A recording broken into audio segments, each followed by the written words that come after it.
Welcome to another exciting episode of In Conversation with Alethia. I'm your host, Alethia O'Hara-Stevenson. In each episode, I sit down with incredible trailblazers who are doing amazing things in our communities. Each episode will educate, it will empower, and it will inspire you. On this episode, I am excited to be on location at the Black Cultural Center in Nova Scotia to interview a trailblazer, a hometown hero, Linda Madison. Linda is a wife, a mom, and a retired Royal Canadian Air Force member. Linda, welcome to In Conversation with Alethia. I am so honored to have you. Thank you. So I did not do your bio justice. I'd like to find out a little bit more about Linda, your story. So you started off in the Royal Canadian Air Force. Why did you sign up? Because of my beginnings, I was brought up with nothing, and I just found I had 2 children at the time, and I found that sitting around the house, my mind could be used to do other things. And I joined the forces because we have a history in our family with the forces.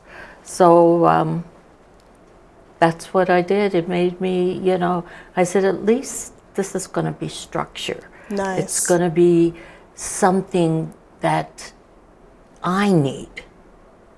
Incredible. So that's how I joined. I love that. And I believe when we were talking before the interview, you joined in 1974. Yes. What an amazing journey. And so you served for about 27 years in the armed forces? Yes, 28. Yes. Amazing, amazing. First of all, I have to say thank you so much for your service. Thank you. It is an honor to be on this side interviewing you because you are the first female member of the armed forces, regardless if it's from the military side or from the Navy or from the Air Force. You are the first that I'm having this conversation with. So it is absolutely incredible and inspiring to be here in this moment with you. And I want to give you your flowers because it is so important. And when I think of the incredible young woman who would be sitting and looking at this story today, I'm already inspired for them. So thank you for taking the time to share with us.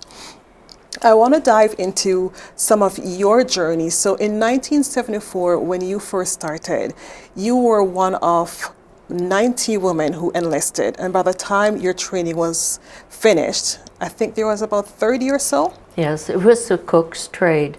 They were recruiting as many females as possible at that time because they were opening the trade for women. Wow. And I believe you were the only Black female at that time in 1974. Yes. Talk about a trailblazer. Incredible. I love that. Thank you so much. Now, as a cook, you didn't sign up specifically to be a cook, but that's just something that you ended up landing in? No, I did. Okay. It's not my first choice, but I didn't want to wait. I wanted to go now. So cook's trade, as I said, where they were trying to recruit women in, I took it. Amazing. And as a result of your time in the Air Force, you had some amazing opportunity to travel. Can you share some of the exciting places that you were able to see? Unfortunately, I didn't travel a lot. I was to the Golan Heights for 6 months. Wow. And I was posted to Newfoundland for 4 years. And I was in Ontario for a year. Okay. I was very fortunate because of the fact I still had 2 young children at home, and they posted me within the area. Okay. So I could get home at night or a day or whatever. So I was very fortunate in that part. That's incredible. And I do want to come back and touch on being a military mom with young children. But I want to highlight, because I believe when you were posted in, is it Golden Heights? You received the United Nations Peacekeeping Medal for being posted there for 6 months. What was that experience like, receiving such an incredible honor? It was an honor to receive a medal. At any time that I was in the military, receiving a medal, it was an honor. I know I did something. Wow. And you also received the Queen's Jubilee Medal as well. And I believe that was for a historic event that took place right here in Nova Scotia, where I think a plane unfortunately crashed. Can you share a little bit more about that journey and the role that you played in that mission? Well, when I first got into the military, I was always taught, you know, if this happened, if that happened, you know, what would you do? So I just went into that role. Right. You know, okay, this has to happen. We change the schedules. Food has to be cooked by the big pots or whatever. These people has to be clothed, get in touch with supply. So it was my training. So I didn't think twice about anything else. Wow, that's incredible. And that's the very definition of to serve and to protect, right? You're literally doing that every day. Yes. So that is absolutely incredible. And I know you've received a few other awards and medals as well with the military, but I think for me, those two just stood out as incredible achievements. I know you also have the CD and I'm sure a few more, but when I think about the Queen's Jubilee and the United Nations Peacekeeping, often men get their accolades and they're celebrated and cherished for all of their mission. But here I am sitting with you, a living legend. I think that's absolutely incredible. So thank you, Linda. Thank you for your service again. I mentioned that I wanted to touch on life as a military mom. How were you able to navigate just being a mom of 2 young children and serving your country? Well, thank God for my mother. She was always there, and that's how I did it. And unfortunately for my kids, where I was military, or when I say you be in the house, you be in the house, you know. But I have to say, I owe that to my mother. She took the kids, and you know, when I could come home or whatever, it was fine, you know. Incredible. But I give all that credit to her for helping me. Moms are incredible. No, that's for sure. Yeah. Now, I do know that you have a Mr. John Madison in your life. I believe you met him as part of your time in the Air Force? Yes. Okay. Yes. How was that? Was it love at first sight? No. We'll save that for another conversation. No, it wasn't. But as time went by and I got to know this big man, he was gentle, he listened. Nice. And I think that's what I focused on so much, is that he listened. And he would give me advice. And I felt strength from him. Incredible. And so John was a submariner, I believe, was? Yes, okay. He was. Yeah, he was a submariner, I believe, for 16 years, and then he was on a couple of ships, and then he was working in the office after that. Incredible. Yeah. Well, we'll give John his flowers another time. Right now, this is all about Linda and Linda's story. And I want to dive right into a little bit more about your journey. And so you mentioned that John was able to give you some advice. What were some of those challenges that you had to overcome as a female in the armed forces? As a female back in that day, being black was one of the challenges. Being a female in my trade was a challenge. Right. I never met John until years later. I was in the service. So by then I was pretty well on my own feet. I was used to being the only female, you know, and it hurt of a lot of things that was directed to me. Right. It hurt, but by then it's like everywhere I looked, I was the only black one, you know. When I taught in Koalas, I was the first cook that broke the barriers there, and I broke the barriers in the Junior Leadership Academy. Wow. So those are a couple of things that I did do. That Talk I'm about quite proud of perseverance. it. Yeah. Absolutely. I think you should absolutely be proud, because that is a legacy, and by you serving, you opened the doors for so many others, so many other female, regardless of color, regardless of how they identify, to be able to serve their country. So again, that's an incredible achievement. And for you to be able to share your story, imagine the number of young people who could potentially now enlist and serve their country, serve and protect. So that is incredible.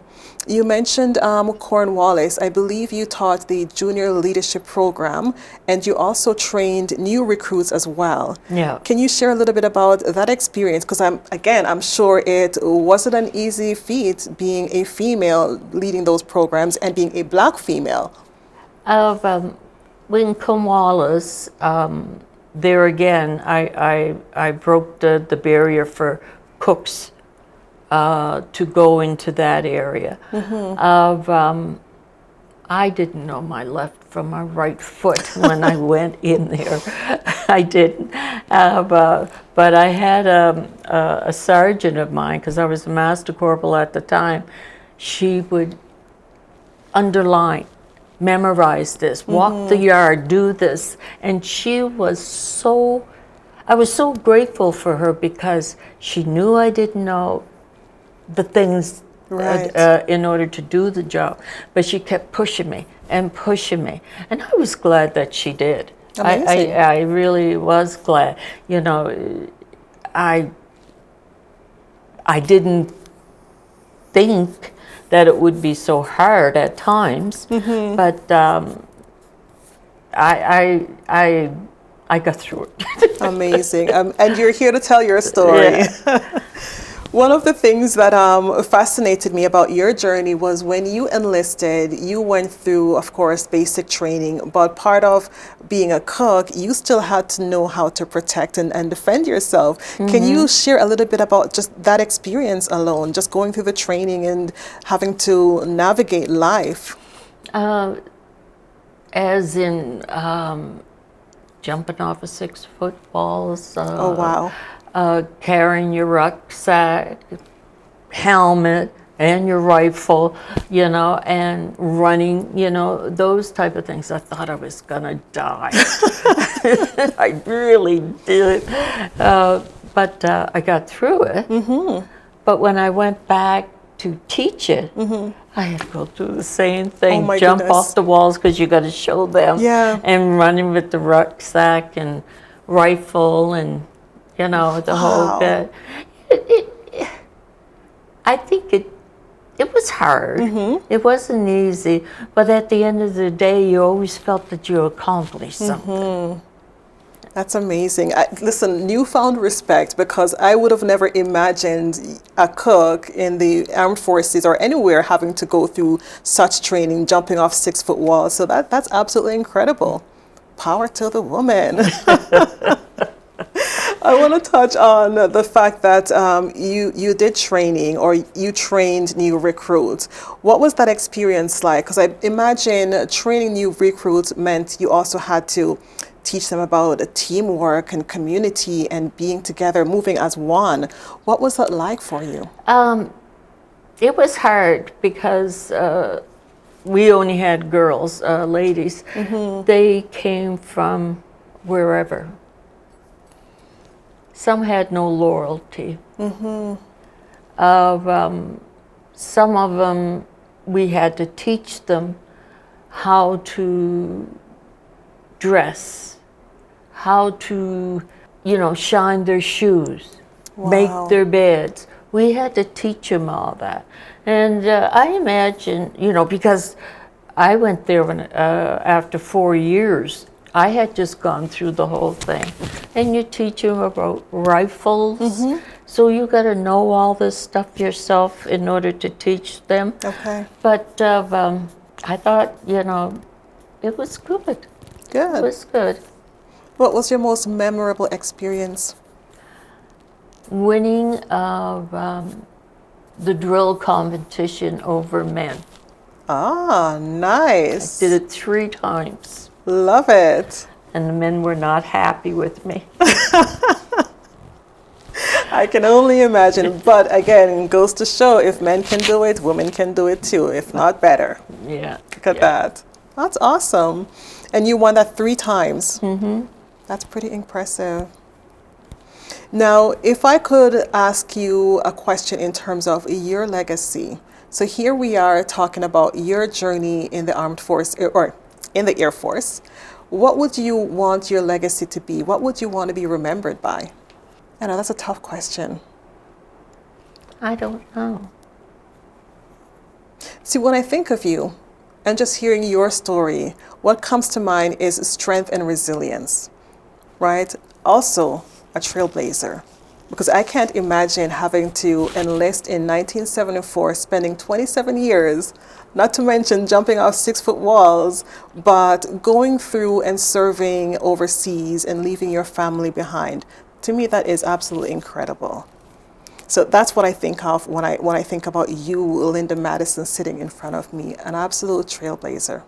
No, thank you. Yes. I don't give myself that much credit, actually, but when I have sat back and talked to people, I think, yeah, I did do that. You know, I came out of my trade and taught at the academy. I came out of my trade and I taught basic training. And there was other things that I did, and I'm thinking, yeah, I guess. I did. That's, you know, really, it amazes me because I don't think of myself as that, you know. And that's what being humble is all about, but... I don't think of myself as being all that. Well, I think of you as being an incredible individual because, again, you're the first person that I'm actually sitting down with having this conversation from the Air Force. And to be a Black female is absolutely powerful. So that says a lot. Okay? When I think about, you know, potential young women who would want to, you know, not just join the armed forces, but just to do something different, to persevere in a non-traditional role, what advice would you give them? Because you've come out on the other side. You went into a non-traditional role and served 27 years, and to me, you are a tremendous success. So what advice would you give to any young woman who would want to pursue a non-traditional role? I think it makes you a better person. You work hard, and you got to want to. You'll find inner strength. And I think there is a bit of courage that's required to pursue these non-traditional roles. But when you come out on the other side, it's that strength. Yes. It's that attitude, I can, and I did. Yes. Wow. You put it a nice way. Oh, well, listen, I'm in front of the expert here, so you're giving me the words, you're inspiring me as we continue the conversation. When you look back at your career with the armed forces, and some of those memories, especially when I think back, starting off with 90 women, and by the time you finished training, you were down to 30. Were there any memorable female members that you were able to bond with and connect with and still have some of those relationships with? One girl, her and I bonded from basic training. And unfortunately, when we left Borden and was being posted, I never saw her again. Oh. And I can't even remember if we touched base with each other. I think we did. And she gave me strength to keep on going too. Nice. Oh, come on, let's go here. Or, come on, you can do it. Good. That type of Yeah. thing. We gave each other strength. And I was, it was always me and her through the whole Nice. thing. She was the one person that I, Yeah, you could lean on. yeah. Nice, nice. So teamwork is so important, and I love that because, in today's society, when we talk about female empowerment and supporting each other, the narrative, is usually women don't support each other, but here's a perfect story, right? Yeah. You're able to survive training together and do amazing things. That's wonderful. Now, if I think about your children and the legacy, how do they see mom? Do they see mom as this incredible trailblazer, or do they just say, "Oh, mom's a superwoman. She did it. She's fine." Well, they look at mom as being hard, and the kids used to tease them in the neighborhood. There used to be a saying, "Oh, your mother wears army boots," and my youngest one used to say, "I know she does."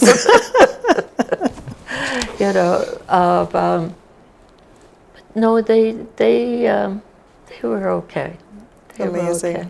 Amazing. Love it. Love it. Now, if I could think about, your journey as, armed forces, and you mentioned that your family has a long history of serving. When you decided to join, were there any pushbacks, any fears from mom saying, no, you shouldn't? No. No? As Amazing. a matter of fact, my older brother and his wife were in, and they were encouraging me. Nice. They were encouraging me to do this. Mom just wanted the best for us.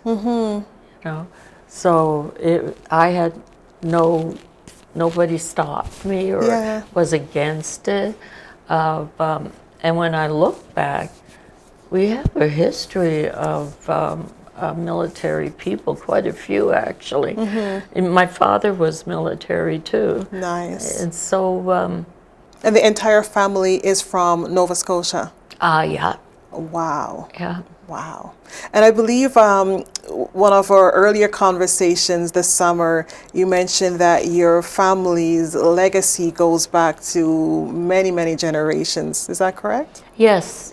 I don't have, on both sides of my family,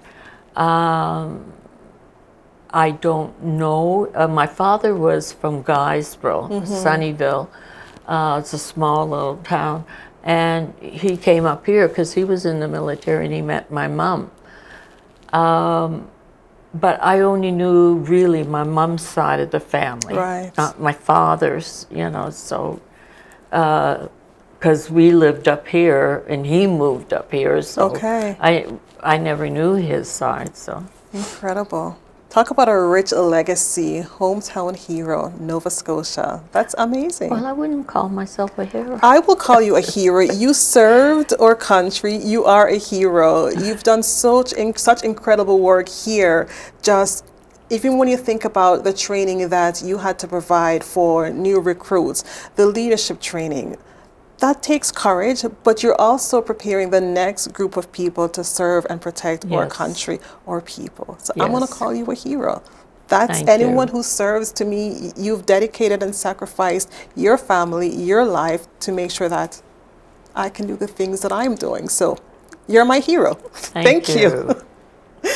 I know we're coming towards the end of the conversation, but I wanted to touch on, is there anything, if there's one thing that you would want our audience to know about Linda Madison, what would that be? I see this incredible face, this beautiful smile, an amazing trailblazer. I don't know. There's so many things. Okay. No, I'm joking. I really don't know. I'm a quiet person. I love life. Nice. Anybody that ever comes here or came down here or from here is welcome to our home. Nice. I would always try to help you. That's beautiful. Thank you. Well, this has been an absolutely amazing opportunity to sit down and have a conversation with you, Linda. This has been truly inspiring for me. And from the very first moment I met you this summer, you know, I said I needed to interview you. So I'm happy that I am here in Nova Scotia, your hometown, sitting down in conversation with you. Thank you. You are welcome. Thank you so much for joining us on another episode of In Conversation with Alethia. Special thank you to Mr. Russell Gross, Executive Director of the Black Cultural Center right here in Nova Scotia. Thank you so much for granting us the space for us to have this lovely conversation. And a special thank you to Linda Madison, who is a retired member of the Royal Canadian Air Force. She retired as a warrant officer and again serving her country for 27 years, Queen's Jubilee Medal, as well as the United Nations Peacekeeping Medal recipient. Thank you and see you next time for another episode of In Conversation with Alethia. Bye for now.